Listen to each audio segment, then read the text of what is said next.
My family laughed at my tiny startup until I secretly bought their multi-million-dollar empire and made them pay for every ounce of scorn. The sound of expensive cutlery scraping against fine china filled the dining room of my family's mansion as I pushed my food around my plate, trying to tune out my sister Olivia's latest speech about her corporate achievements. And then she announced, swirling her red wine, the board unanimously approved my proposal for the Asian expansion. We're projecting a 30% increase in revenue by next quarter. I glanced at my parents, watching their faces glow with pride. Dad, CEO of Blake Industries, nodded approvingly while Mom reached over to squeeze Olivia's hand. This was our traditional Christmas dinner, a celebration of the family business and its rising star. What about you, Sophie? Mom turned to me, her smile fading slightly. Still working on that, what do you call it? Nexus Technologies, I supplied, straightening in my chair. And yes, we're actually...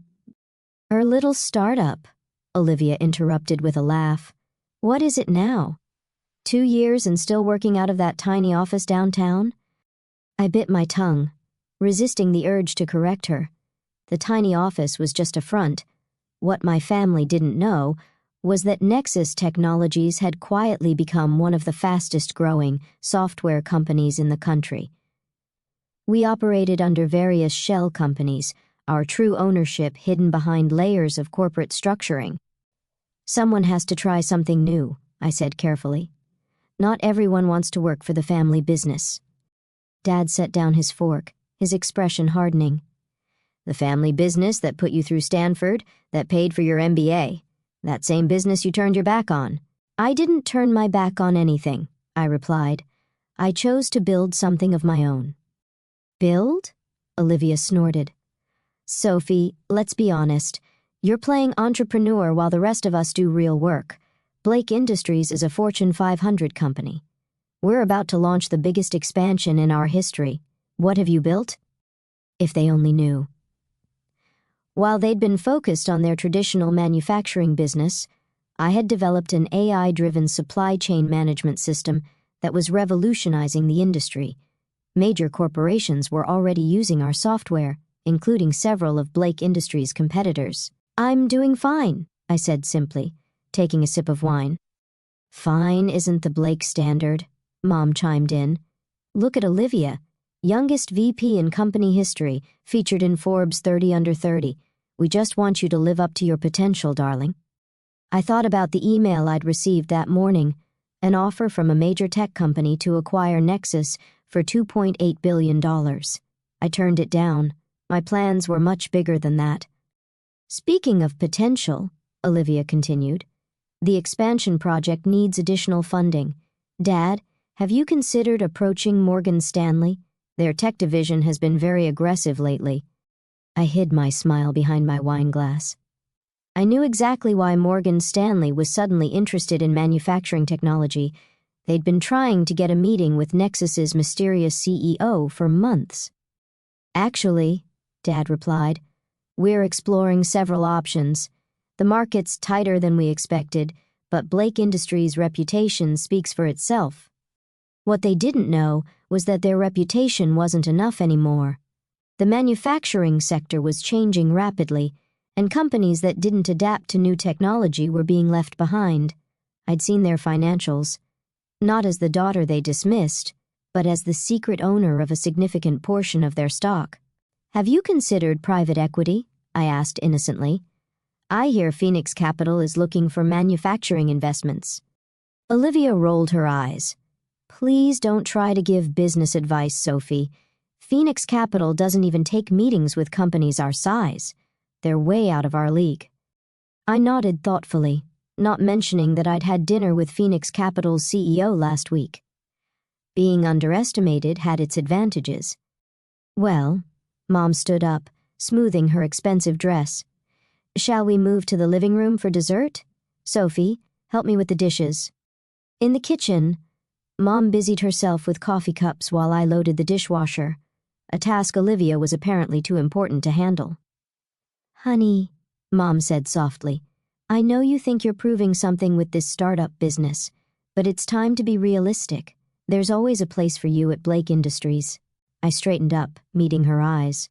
I am being realistic, Mom. More realistic than you know. What's that supposed to mean? Before I could respond, my phone buzzed. A text from my CFO, Asian investors confirmed. Ready to proceed with phase 2? I typed back quickly. Green light. Start buying tomorrow. Work? Mom asked disapprovingly. On Christmas? Something like that, I replied, pocketing my phone. The market never sleeps. Back in the living room, Olivia was holding court again, detailing her plans for Blake Industries' future. I settled into an armchair, half listening as she outlined initiatives I knew would never materialize. Their company was already in trouble, though they didn't realize it yet. By this time next year, she declared, we'll have offices in Singapore, Shanghai, and Seoul. The Blake name will be global. Assuming the funding comes through, I murmured. What was that? Dad asked sharply. Nothing, I smiled. Just thinking out loud. Later that night, in my penthouse apartment, not the small downtown office my family thought I lived above, I reviewed the latest reports from my team. Nexus had already secretly acquired 43% of Blake Industries stock through various subsidiaries. Tomorrow's buying spree would put us over 51%. My phone lit up with another text, this time from my assistant, board meeting scheduled for next week. All major shareholders will be present. Perfect, I replied. Time to introduce the real CEO of Nexus Technologies. I walked to my floor-to-ceiling windows, looking out over the city lights. Somewhere out there, my family was probably still congratulating themselves on their business acumen, still pitying their failure of a daughter who couldn't cut it in the real corporate world. In 1 week, they would learn how wrong they'd been. In 1 week, they would discover that the daughter they dismissed had built something far bigger than they could imagine. In 1 week, everything would change. I poured myself a glass of the same expensive wine we'd had at dinner, but this time, I allowed myself to smile. Let them laugh. Let them mock my pathetic startup. Their reaction when they discovered the truth would be worth every condescending comment, every dismissive glance, every family dinner spent biting my tongue. After all, revenge is a dish best served with a controlling interest. The week after Christmas passed in a blur of stealth acquisitions and strategic meetings. From my real office, the entire top floor of a downtown skyscraper, I watched as Nexus Technologies systematically gained control of Blake Industries through carefully orchestrated stock purchases. We've crossed the threshold, my CFO, Michael, announced during our morning briefing. 51.3% ownership as of market close yesterday. Blake Industries is effectively ours. I nodded, studying the real-time stock ticker on my wall. Blake Industries' share price had been declining steadily, a fact my family seemed determined to ignore.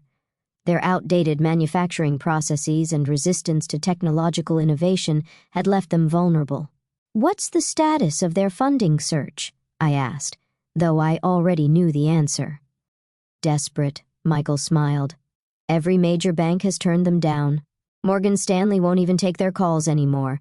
They've scheduled an emergency board meeting for tomorrow. My phone buzzed, a text from Olivia. Family dinner tonight, mandatory, Dad's orders. I smiled, knowing exactly why this dinner had been called. They needed to discuss the company's financial crisis, but they were too proud to do it anywhere but behind closed doors. Time to prepare for the final act, I told Michael. Make sure all our documentation is ready for tomorrow's board meeting. That evening, I arrived at my parents' mansion to find the atmosphere considerably different from Christmas dinner. Gone were the celebratory wines and smug speeches about expansion. Instead, tension hung heavy in the air as we gathered around the dining table. The situation, Dad began without preamble, is more challenging than we anticipated. Several key investors have expressed concerns about our technological infrastructure. Concerns? Olivia scoffed. They're being ridiculous. Our methods have worked for 40 years. I took a sip of water, watching them carefully. Maybe they're worried about competition from more innovative companies. Not you, too, Olivia snapped. Just because you play with computers doesn't make you an expert on manufacturing. Actually, I set down my glass. I know quite a bit about modern manufacturing. For instance, did you know that automated supply chain management can reduce operational costs by up to 40%? That's exactly what we don't need, Dad interrupted. More tech talk. We need serious solutions. Like what? I asked innocently. Have you considered selling some shares to raise capital? Mom's fork clattered against her plate. Sell shares? This is a family company, isn't it? I pulled out my tablet, because according to public records, ownership has been shifting significantly over the past few months. Olivia leaned forward, her face flushing. What are you talking about? Various investment groups have been quietly acquiring Blake Industries stock. As of today, the Blake family only controls about 30% of the company. Dad stood up so quickly his chair toppled backward. That's impossible. I would know if someone was buying us out. Would you? I asked calmly. When was the last time you actually reviewed the shareholder registry? Or are you too busy dismissing technological innovation as unnecessary? How do you know all this? Olivia demanded. Because, I smiled, I've been watching very carefully. Tomorrow's board meeting should be quite interesting. You're not even on the board, Mom said dismissively. No, but Nexus Technologies' CEO is. As the majority shareholder, we're entitled to a seat. The silence that followed was deafening. 3 pairs of eyes stared at me as understanding slowly dawned. Nexus Technologies, Dad whispered. That's your little startup. Not so little anymore, I replied. We're valued at $4.2 billion as of last quarter. And yes, we now own 51.3% of Blake Industries. Olivia's face had gone completely white. You're lying. That's impossible. I pulled up another document on my tablet and slid it across the table. Here's the complete shareholding structure. You'll notice the various shell companies and subsidiaries all lead back to one parent organization, Nexus Technologies. Why? Mom's voice cracked. Why would you do this to your own family? I didn't do anything to you, I said quietly. I built something revolutionary while you were all too busy mocking me to notice. The fact that I now control the company you thought was too good for me? That's just poetic justice. Dad found his voice, anger replacing shock. You think you can just walk in and take over? We'll fight this. With what resources? I stood up, straightening my jacket. Your company is hemorrhaging money. Your technology is outdated. The only thing keeping your stock price from completely collapsing is the fact that I've been buying it. Get out, Olivia hissed. Get out of this house. I picked up my tablet and headed for the door, pausing only briefly. I'll see you all at tomorrow's board meeting. Oh, and Olivia, about that Asian expansion you were so proud of. It's canceled. We have better plans for the company. As I drove away from the mansion, my phone exploded with messages from family members. I ignored them all except one from my grandmother, who had always seen my potential. Show them what you've built, dear. It's time they learned what real success looks like. In my office later that night, I reviewed the presentation for tomorrow's board meeting. The plan was comprehensive, a complete technological overhaul of Blake Industries, integration with Nexus's advanced systems, and a new management structure. Michael appeared in my doorway. The board members have been notified of the ownership change. Most of them are anxious to meet the real CEO of Nexus Technologies. I'm sure they are, I smiled. Make sure security is ready tomorrow. I have a feeling my family won't take their demotion quietly. As I looked out over the city lights, I thought about all the family dinners where they dismissed my dreams, all the condescending comments about my little startup. Tomorrow, they would learn the truth about the empire I'd built in silence, and this was just the beginning. The morning of the board meeting dawned clear and cold. I dressed with particular care, a custom-designed power suit that cost more than Olivia's entire wardrobe, though she'd never know it. Today wasn't just about taking control. It was about showing my family exactly who I'd become while they weren't watching. Blake Industries headquarters still bore my grandfather's original bronze plaque in the lobby. I ran my fingers across his name as I passed, wondering what he would think of today's events. He had been the true innovator in the family, before Dad turned the company into a monument to outdated thinking. "Good morning, Miss Blake." The security guard nodded respectfully. He'd clearly been briefed about the new ownership structure. The boardroom was already tense when I arrived. 14 board members sat around the massive mahogany table with Dad at the head, at least for the next few minutes. Olivia sat at his right hand, her face tight with barely controlled rage. Mom had apparently decided to attend as well, though she had no official role. "Now that everyone's here," Dad began, his voice strained, "we need to discuss—" "Actually," I interrupted, taking a seat directly opposite him, "as majority shareholder, I'll be conducting this meeting." Michael entered with our legal team, distributing documents to each board member. The room fell silent as they read the first page. "This is outrageous," Olivia finally exploded. "You can't just walk in here and I can, and I am," I cut her off smoothly. "Nexus Technologies now owns 51.3% of Blake Industries. My first act as majority shareholder is to restructure the board. Dad, Olivia, you'll find your resignation letters in those packets. Please sign them." "I built this company." Dad slammed his fist on the table. "No," I corrected him. "Grandfather built this company. You inherited it and refused to let it evolve. Now it's bleeding money and losing market share to more innovative competitors." I nodded to Michael, who started the presentation. Charts and graphs appeared on the room's screens, showing Blake Industries' declining performance against market trends over the past 5 years. I continued, "Your profit margins have dropped 40%. Your technology is obsolete. 3 major clients have already jumped ship to competitors using modern supply chain management systems, specifically, systems created by Nexus Technologies." The board members shifted uncomfortably. They'd known things were bad, but seeing the numbers laid bare was shocking. "And you think you can fix this?" Olivia sneered. "With your computers and algorithms?" I smiled, clicking to the next slide. "We already have. Those same systems you've been mocking have revolutionized manufacturing logistics across the industry. Companies using our platform see an average 60% increase in efficiency, which is why our startup's value has surpassed Blake Industries by several $billions. Mom gasped audibly. Dad's face had turned an alarming shade of red. "The choice is simple," I addressed the board. "Sign the resignation letters and accept a generous severance package, or face a very public revelation about just how badly you've mismanaged this company." "You would destroy your own family's reputation?" Mom asked incredulously. "You mean the family that never believed in me? That dismissed every achievement because it didn't fit your narrow definition of success?" I stood up, commanding the room's attention. "I'm not destroying anything. I'm saving this company from your outdated leadership." The board members were already signing the documents, eager to align themselves with the new power structure. They were business people, after all.